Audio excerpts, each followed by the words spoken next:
সাধু ঘৰলৈ পুনৰবাৰ স্বাগতম জনালোঁ। আজি আকৌ নতুন এটা সাধু ক'বলৈ লৈছোঁ। সাধুটোৰ নাম হৈছে নিগনি মেল। ভঁৰালৰ চুক এটাত নিগনি এখন মেল বহিছিল। মেলখনৰ সভাপতি তীখৰ নামে এটা বুঢ়া নিগনি। সি সভাৰ সকলো নিগনিকে ক'লে, আমি আটাইকেইটা বছৰ মহাসুখে কটালোঁ। গিৰিহঁতে এতিয়া বুন্দা এটা আনিলে। আমাক বিপাঙত পেলাইছে। আমাৰ মাজৰ কেইবাটাকো বধ কৰিছে। কিবা এটা দিহা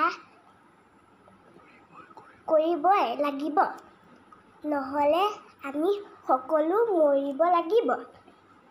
সকলোৱে উপায় আলোচ কৰিলে। অনেকে অনেক দিহা দিলে, পাছে মনে খোৱা উপায়হে নোলাল। তেতিয়া চেঙেলীয়া নিগনি এটাই মিচিকিয়া হাঁহি মাৰি ক'বলৈ ধৰিলে, ৰাইজ, মই এটা দিহা দিওঁ। মেকুৰীটোৰ ডিঙিত এটা টিলিঙা আঁৰিব লাগিব। যিফালেই মেকুৰী যাব সেইফালেই শব্দ হ'ব, টিলিং টিলিং টিলিং। তেতিয়া আমি পলাব পাৰিম।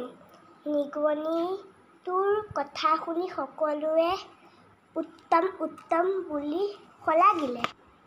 তীখৰ নামেৰে বুঢ়া নিগনিটোৱে সকলোৰে মতি গতি চাই আছিল। সি থিয় হৈ গহীনাই ক'লে, পিছে মেকুৰীৰ ডিঙিত টিলিঙা আঁৰিব কোনে? যিয়ে আঁৰিব তেওঁ আগুৱাই আহিব লাগে। পিছে মেকুৰীৰ ডিঙিত টিলিঙা আঁৰিব পাৰিব জানো? নোৱাৰে, কাৰণ মেকুৰীৰ ডিঙিত টিলিঙা আঁৰিবলৈ আহিলে মেকুৰীয়ে খাই পেলাব। তীখৰ কথা শুনি সকলোৱে নিমাত হ'ল। এনেতে শুনা গ'ল, মেও মেও মেও। মেকুৰী অহাৰ উমান পাই সকলোৱে তৎক্ষণাৎ তাৰ পৰা পলাই পতন দিলে। সভাও ইমানতে শেষ হ'ল। আজি সাধুটো ইমানেই।